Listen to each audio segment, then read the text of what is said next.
اللہ الرحمن الرحیم نحمد و نصلی علی رسول کریم اما بعد۔ آج میں آپ حضرات کے سامنے جس موضوع پر بات کروں گا وہ ہے حضرت امام نسائی رحمۃ اللہ علیہ کی شہادت، کیونکہ آج ہمارے معاشرے میں اس بات کو لے کر بہت شور کیا جاتا ہے کہ امام نسائی رحمۃ اللہ علیہ کی شہادت امیر معاویہ رضی اللہ تعالیٰ عنہ کے فضائل نہ بیان کرنے کی وجہ سے یا امیر معاویہ رضی اللہ تعالیٰ عنہ کے بارے میں غلط رائے رکھنے کی وجہ سے واقع ہوئی، اور پھر یہ تاثر دینے کی کوشش کی جاتی ہے کہ بڑے محدثین جن کا شمار صحابہ ستہ کے محدثین میں ہوتا ہے وہ کوئی اچھی رائے نہیں رکھتے تھے حضرت امیر معاویہ رضی اللہ تعالیٰ عنہ کے حوالے سے۔ اس حوالے سے اس ویڈیو میں دلائل سے بات کروں گا اور اس مسئلے کی وضاحت کروں گا۔ سب سے پہلی بات یہ کہ میں واضح کر دوں کہ امام نسائی رحمۃ اللہ علیہ کے نزدیک امیر معاویہ رضی اللہ تعالیٰ عنہ کی اہمیت اور مقام مرتبہ کیا تھا۔ اس حوالے سے آنے والی روایت ملاحظہ فرمائیں۔ کتاب کا نام تہذیب الکمال، جلد نمبر 1 صفحہ 339 میں یہ بات مذکور ہے کہ ایک شخص امام نسائی رحمۃ اللہ علیہ کے پاس امیر معاویہ رضی اللہ تعالیٰ عنہ کے بارے میں سوال کرنے کے لیے آیا تو امام نسائی رحمۃ اللہ علیہ نے جواب دیا کہ صحابہ کرام اسلام کے دروازے ہیں، اور جو شخص صحابہ کرام کو اذیت دیتا ہے وہ گویا اسلام کو اذیت دیتا ہے، اور جو شخص کسی گھر کا دروازہ توڑتا ہے تو وہ اس میں داخل ہونا چاہتا ہے، اور جو شخص امیر معاویہ رضی اللہ تعالیٰ عنہ کے در پر ہوتا ہے تو وہ تمام صحابہ کرام کے در پر ہوتا ہے۔ اب اس روایت سے یہ بات واضح ہو گئی کہ امام نسائی رحمۃ اللہ علیہ نہ صرف حضرت امیر معاویہ رضی اللہ تعالیٰ عنہ کی عظمت اور شان کے قائل تھے، بلکہ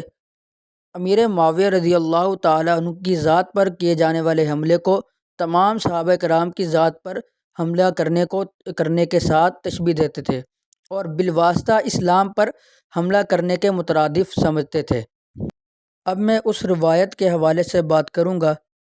جس روایت کو بنیاد بنا کر یہ پروپیگنڈا کیا جاتا ہے کہ امام نسائی رحمۃ اللہ علیہ کی شہادت کی وجہ سیدنا امیر معاویہ رضی اللہ تعالیٰ عنہ کی عظمت اور شان نہ بیان کرنا تھا۔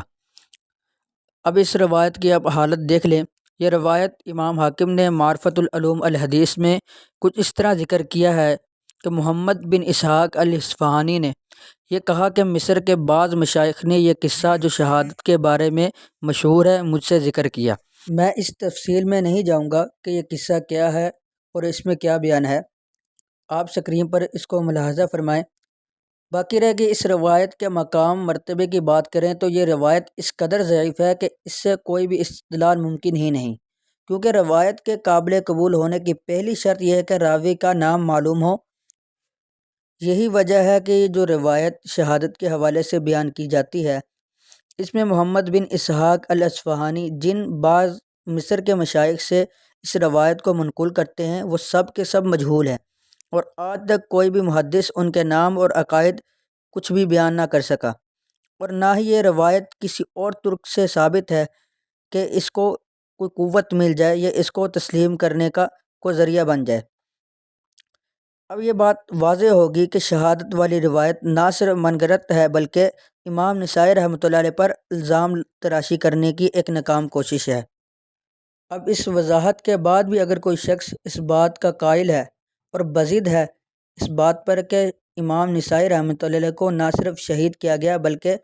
امیر معاویہ رضی اللہ تعالیٰ عنہ کی عظمت اور شان نہ بیان کرنے کی وجہ سے شہید کیا گیا، تو وہ میدان میں آئے اور اپنے دلائل پیش کرے۔ جزاک اللہ خیر۔